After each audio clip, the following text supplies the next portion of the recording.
Okay, peeps, what's going on? What's going on in your world? Letitia, weigh in on the chat too, if you would. What's on your brain?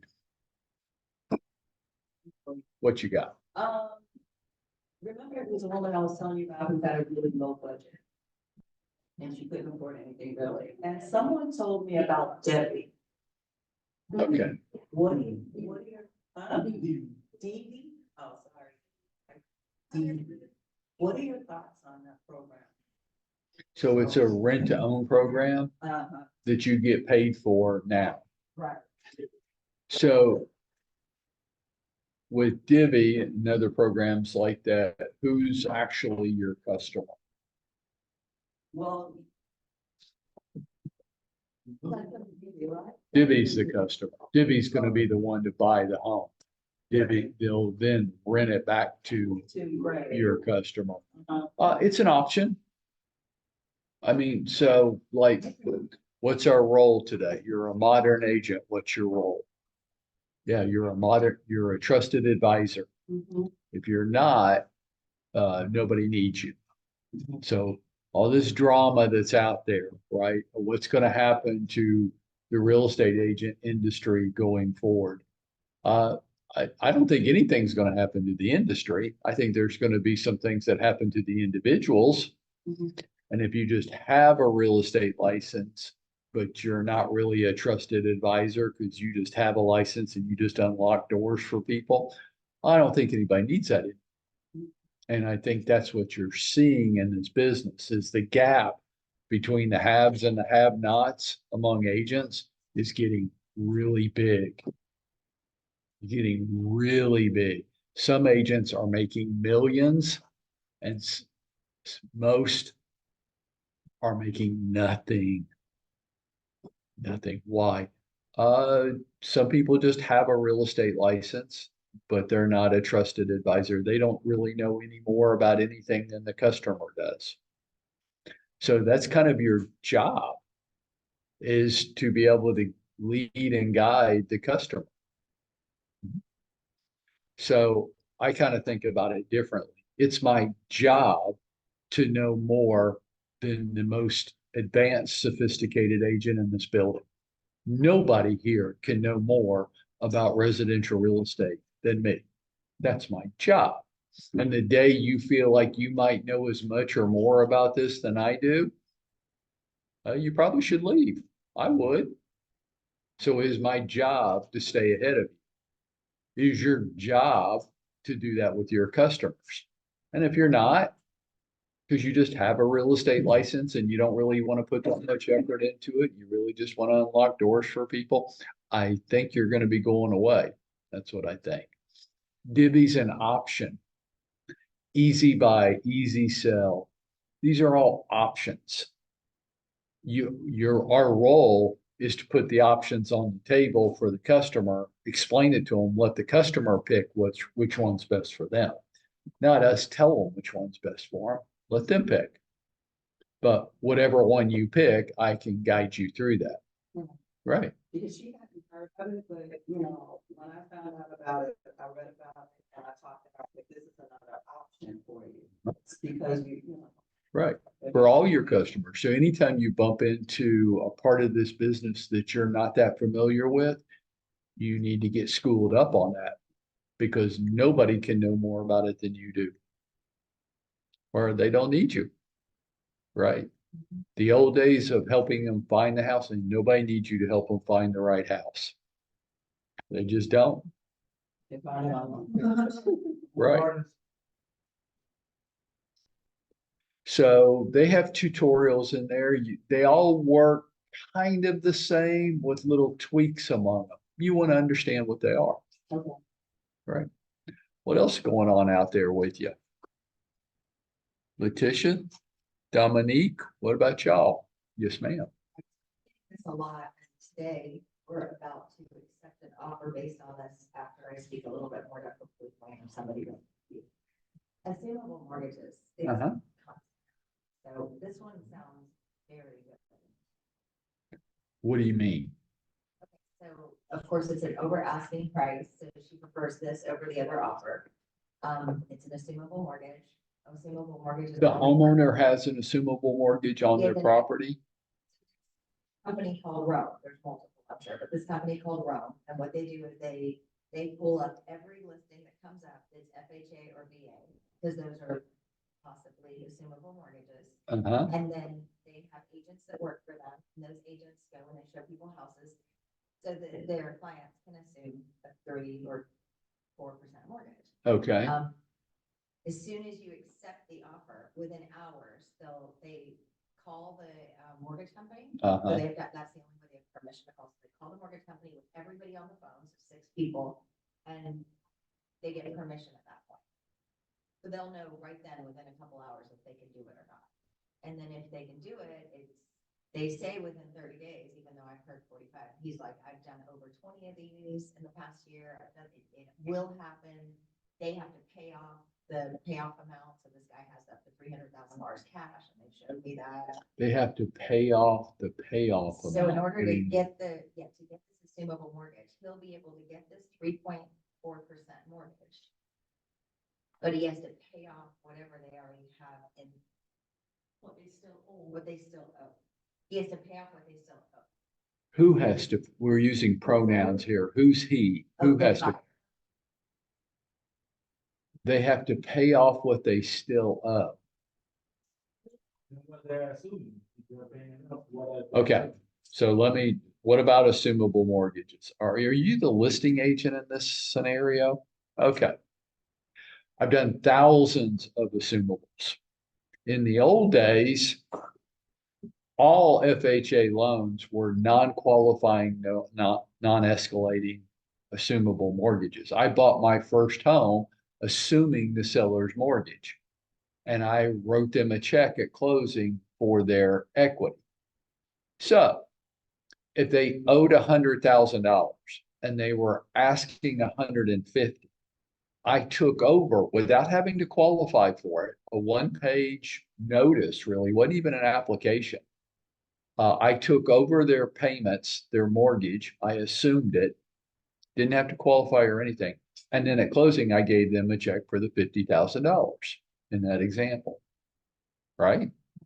It was awesome because all these home buyers, like that was me, I was in my 20s, I couldn't qualify for anything. I'm self-employed, not doing that great. You could just, it was great. What do you think the problem was?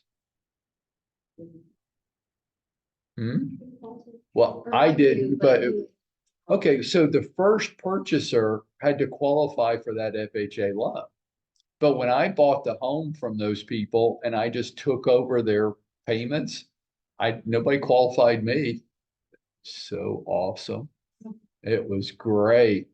So it brought a whole new section. Can you imagine if that it does not exist today? It did for very good reasons, right?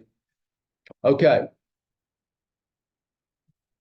Are there assumable mortgages out there today? There are. You have to qualify to assume them. Okay. I want you to put yourself in the place of the mortgage company. Okay. You've got to, okay. So this is the bad part about, there's many good parts about holding mortgages and servicing. But here's the bad part. You made a 30-year loan to somebody, in this case, at what's the interest rate? 3.4. And rates are double that today. And there's let's just use a round easy number. There's $100,000 of your money as the mortgage company sitting in that house at an interest rate that's half the going rate today. Do you like that? Okay, so Shireen calls you up and says, hey, I'm the real estate agent for the Smiths, and the Smiths want to sell their home and they want to let the buyer assume the 3.4% interest rate. What's your reaction to that? No. Well, but it's an assumable mortgage. Are you going to resist that in every way you can? Yes, because you don't want them to take over the payments. You want that loan paid off so you can take that $100,000 and go out and loan it to somebody else at 7% right now. They want- You don't like being held to all these low interest rate loans. That's your cash that's tied up. You loaned out at 3.4 and the going rate today is 7. Do you like that? Or do you wish they'd pay that off? Right. So sorry if I'm being negative, Nelly. My point is, I don't give a damn what these buyers and their agent in Rome say. Your homeowner needs to get on the phone with their mortgage servicer. And they need to have, apart from all these other people, and they just need to get a clear understanding of what they can and they cannot do. So she did. Okay, what did they tell her? They did. Did she? Okay. Now there's another. Oh, what's that? It's a. So then I find out. She claimed hardship. Who's she? You use these The buyer, pronouns. the seller. The seller claimed hardship on her mortgage, so if she hasn't paid it, they won't let you pay for months until they approve it, so they can give you a modification of your mortgage. The modification is due to be accepted by June 1st. So she's technically at 3.4, but then it will be at 4.7. So if this guy buys it now, he can pay the $25,000 she's in arrears. Well, which I think goes on the end of it, because she hasn't paid for 9 months. So he could pay that off. So if he's willing to do that, then he'll get the 3.4. So that she wants that done too, because then it doesn't show that she claimed this hardship. So It's okay. Hey, if I was your homeowner, I would charge them a significant premium to assume my mortgage. See, that could be the advantage of it. Is it a conversation I would have with your homeowners today? I would. And the conversation would go like this. So do you know if the mortgage on your home is assumable or not? I don't know. It might be worth a conversation with your mortgage company to find out and to find out what policies and procedures they would have for someone being able to assume your mortgage. Because if it's true, if it's doable, I would charge a premium. If it was a $300,000 house, I might charge $350 for it. That's why they're telling them. I told them it would be. Yeah, because if you've got a below market interest rate, if you've got 3.4 fixed and somebody can assume it and your equity in the property is not crazy. Okay, so here's the next level of complexity. This is what this morning's for. So this is a very good question. Do you know what the outstanding balance is? And what are you asking for the house? Oh, shit. So they need $350,000 to assume this mortgage. no, they just. No, they don't pay the 250. The 250 is what they're assuming. They don't pay off the mortgage. If they did, there would be nothing to assume. They have to give your homeowner the equity in the home. So if she's got a balance of 250, okay, hang with me. Hang with me. Okay, breathe. Your outstanding principal is 250. Okay, and you're asking what? They. The price. 600. So how much equity does a homeowner have in the house? 350. Be quiet. Let her do the math. I didn't. Okay. This is all. Okay. So the homeowner has $350,000 in equity in the house. So the buyer is going to take over the $250,000 mortgage, right?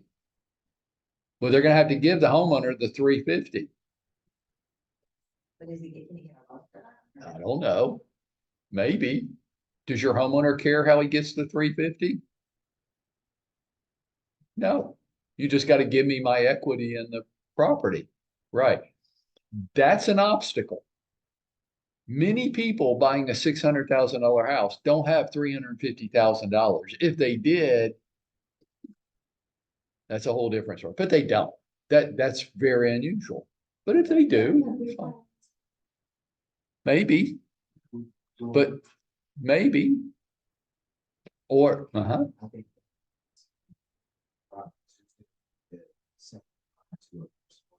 that's right. So the $250,000 mortgage, that's the first mortgage on the property, right? Only IRS liens supersede that, nothing else.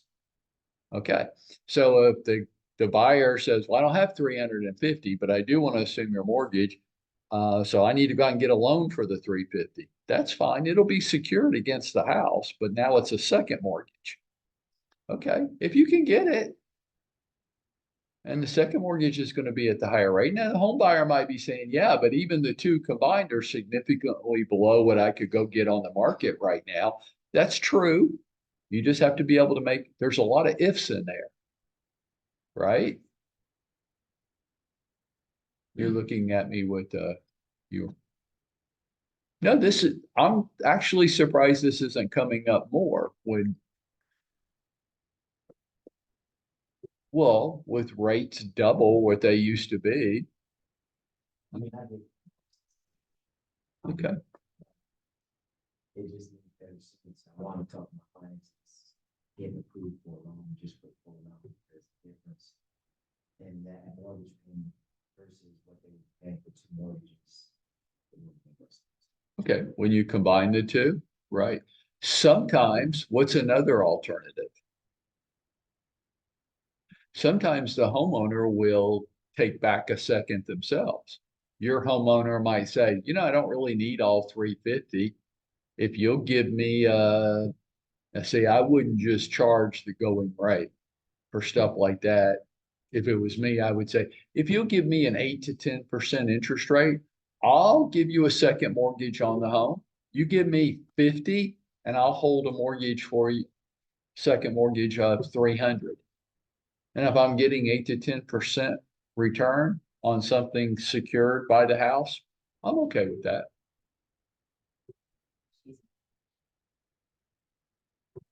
Well, whether she's in arrears or not wouldn't really matter. Well, what would matter is in that situation, does she need all the cash out of her house? People that say, you know, I don't really need all the cash out of my house. I would, if I could get a good interest rate on it, on a secure investment, like something held against a house, I'll loan you back my equity. Because she's gonna, the buyer's gonna have to get a loan. So she can charge it at that interest rate. So that's what you're saying. But I wouldn't give them a market interest rate. There'd be no reason to do that. I would only do that if I could get an exceptionally good return on the money. Oh, me or Dwayne. What the reason we're talking about it right now, I want you to be aware of it. I want you to be functionally literate. You don't have to be an expert on this stuff unless that, okay, so that's a niche. Back in the late 80s, early 90s, there were agents that they only focused on assumable mortgages. That's what they did. They were the one guy was the assumable mortgage king of Atlanta. But like if you wanted a non-qualifying, non-escalating assumable mortgage, he knew them inside and out, backwards and forwards. You would want to call him. See, there's all these little niches. This could be a niche today. It could. I mean, you don't see anybody doing it. Well, there's no such thing as non-qualifying assumable mortgages anymore. That's gone. You will never see that come back in your work.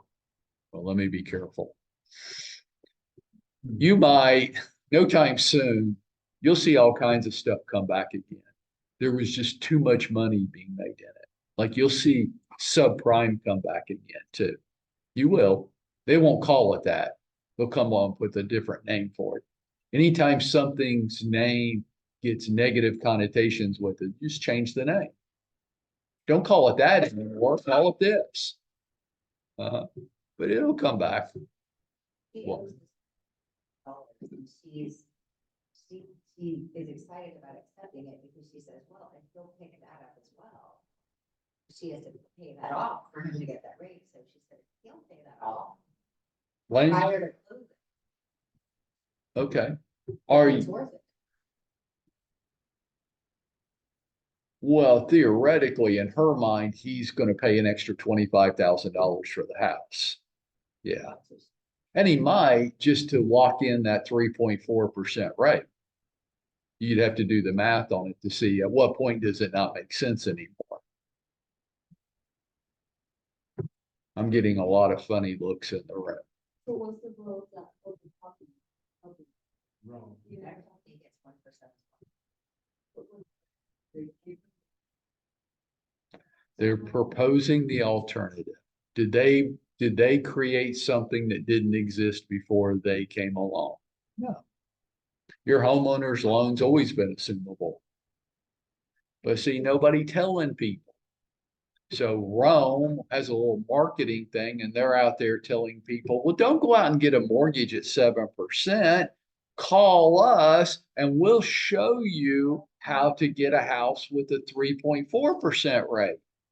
And so this home buyer did, and Rome goes, we can show you how to do it. You got to pay us 1%. Why, what are they doing that you couldn't do? Mortgage company.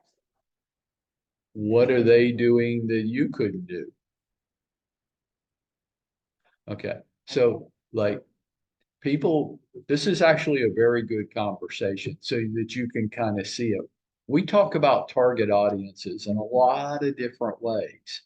What is Rome doing? That's their target audience. No, they're targeting home buyers and saying, why would you go out there and buy a home and originate a new mortgage at 7% when we can show you how to cut your interest rate in half? And home buyers are like, tell me more. How could I get 3.4? They're like, well, sign here and we'll tell you. Now, did they actually do anything that anybody else couldn't have done? No, they just told people about it. That's their target. To anyone. No. You could have done it. Anybody in this room could do it. Could- Yeah, or come up with a way for it to get paid. And there's lots of different ways. You go to a second mortgage lender. Like I have a home equity line on my house with Synovus. I mean, I don't use it, but it's there in case, who knows? Look, one of the great things about real estate, and let's don't move off this because Shireen actually brought up a really good point that has multi little touch points in it. But one of the great parts of real estate is leverage. Like I just had one of my golf buddies say it to another one, said it this weekend. He's like, yeah, we're planning on paying off the house next month. And I go, why would you want to pay off your house?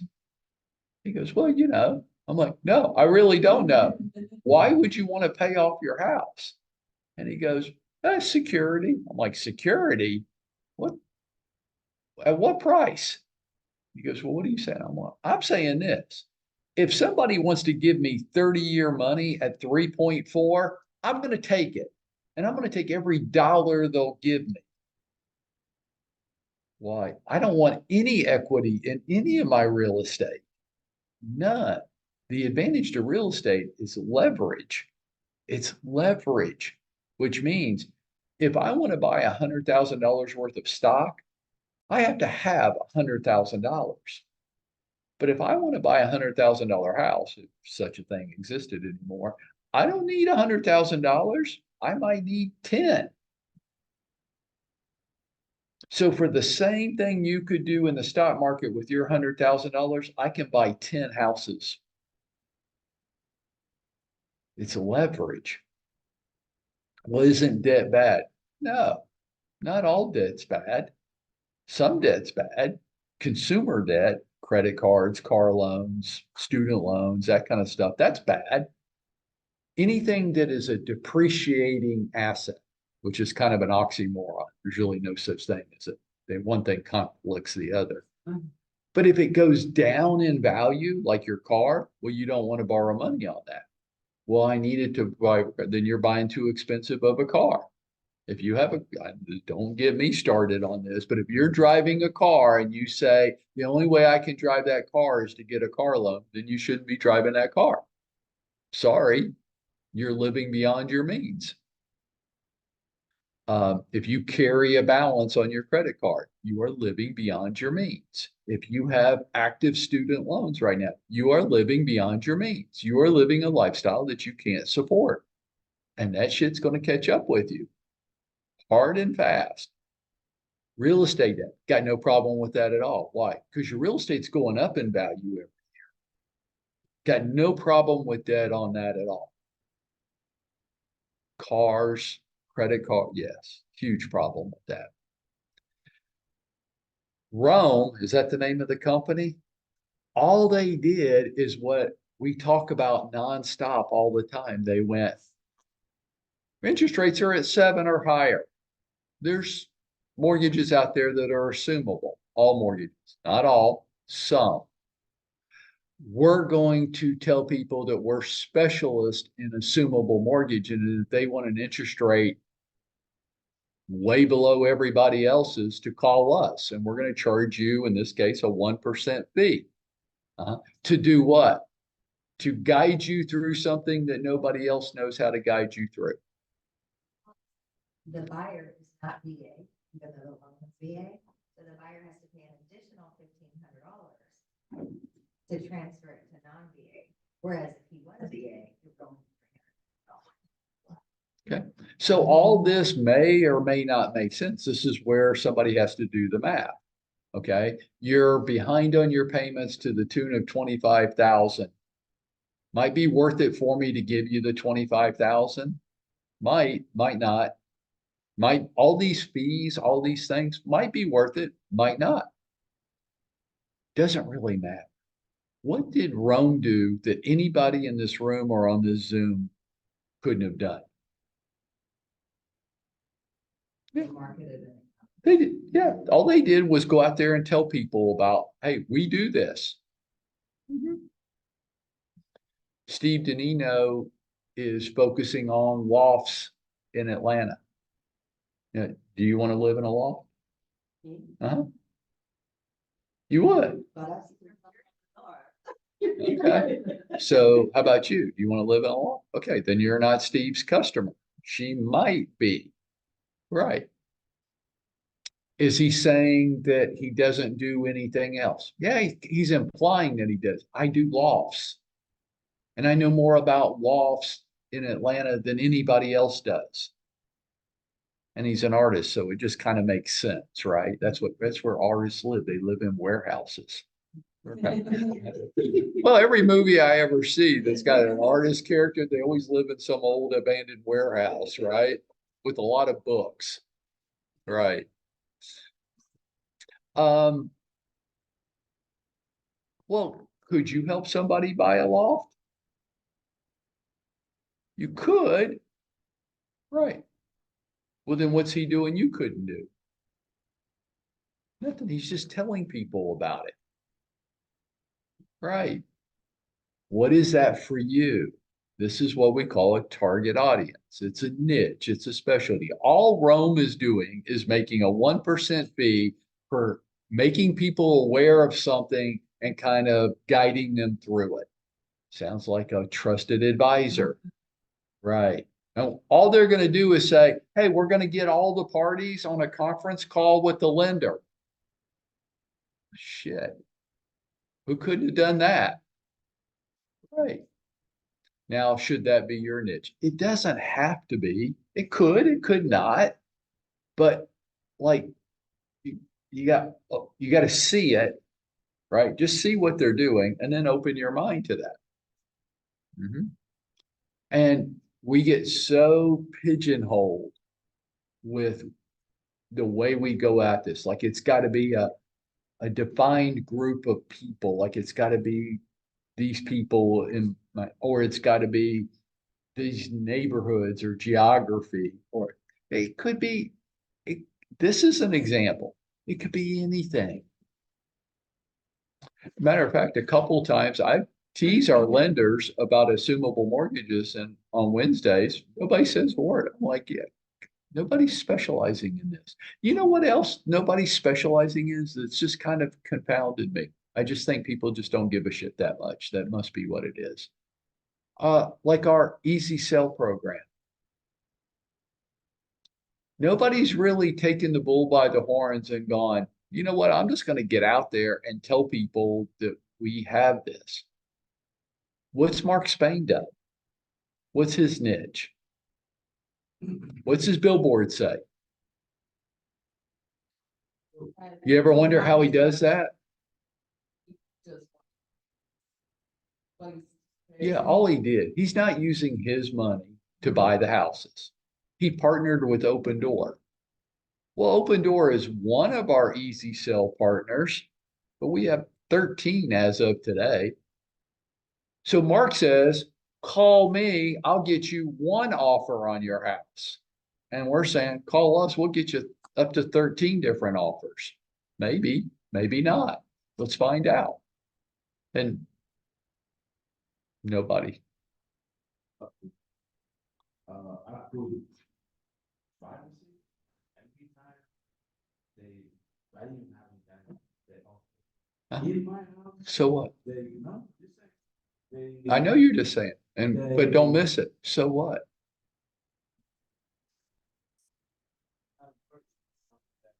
every time you You're- get something, they say penny for like 3 6 months and nothing.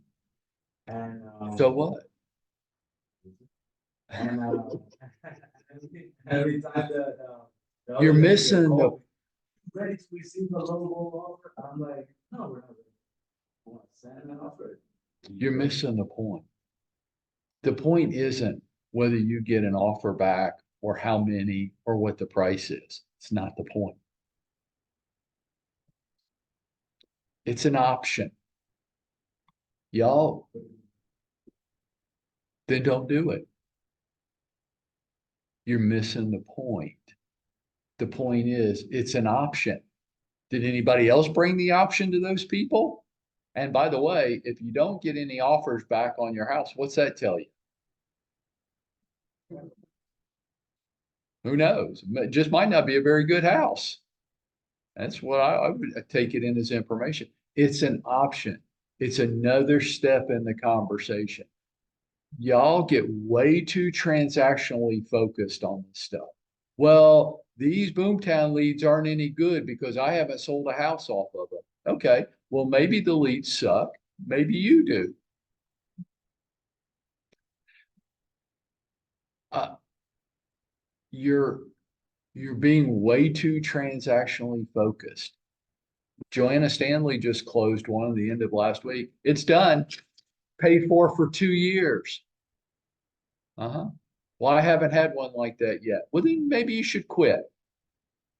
I mean, I can really start to lose my patience with people that think like this. It's so small. It's so petty. Well, don't do it anymore then. I mean, my God, if you haven't gotten an easy sell offer yet that you liked and just made you walk around chirping with the birds all day, then don't do it anymore. But it's a conversation to have with people that nobody else is having. And that was the original point. Well, I haven't gotten paid off of it yet. Yeah, I know. Sound like a real estate agent. Don't get me wrong. That's what, that's my. It doesn't matter. No, Miguel, hear me. It doesn't matter. It doesn't matter whether you get an offer or what the offers are. It doesn't matter. You're a trusted advisor. You're coming to people and saying, I'm going to bring options to the table for you. Some will work, some won't work. It doesn't matter. My job is to put a full array of options on the table for you, and you choose. And we'll see what works and we'll see what doesn't. That's our role today. And if we're not going to do that, if we're going to be very small and transactionally focused, well, I haven't gotten everything I wanted out of this yet, so screw it. Then screw it. Don't do it anymore, Snowflake. Stop putting options on the table for people. Well, I don't want any lowball offers. Well, then don't take one. If we get a lowball offer back, Lacey, if I'm talking to you about selling your home and you tell me, well, I don't want to look at any lowball offers, I'm like, Lacey, then don't. But how much did I charge you to find out? Nothing. So before you get an attitude about something that didn't cost you anything, why don't we just see what your possibilities are? Huh? Right. No, why, not even open those. Because I saw one, it's sell, and he didn't get any offers. But maybe with my heart, they always, open will always send an offer. No, they You don't. know? No. It's like not worth it. You know, and No. It's the same program. It's just he only has one option and we've got a dozen. That's why we did it. Why would you want to go with somebody that's just going to bring you one option? Our program can bring you up to a dozen. Does it? Sometimes it does. Sometimes it doesn't. Sometimes the offers are good. Sometimes they're not. Sometimes you get a lot of offers. Sometimes you don't get any. But what did I charge you to find out? Nothing. That's my job. Put options on the table for you. Okay. And if you get a low ball offer, you know what you should do? Tell them to go jump in the lake, right? Right. Right. Don't get all hung up about it. Questions? Okay, let's go to work.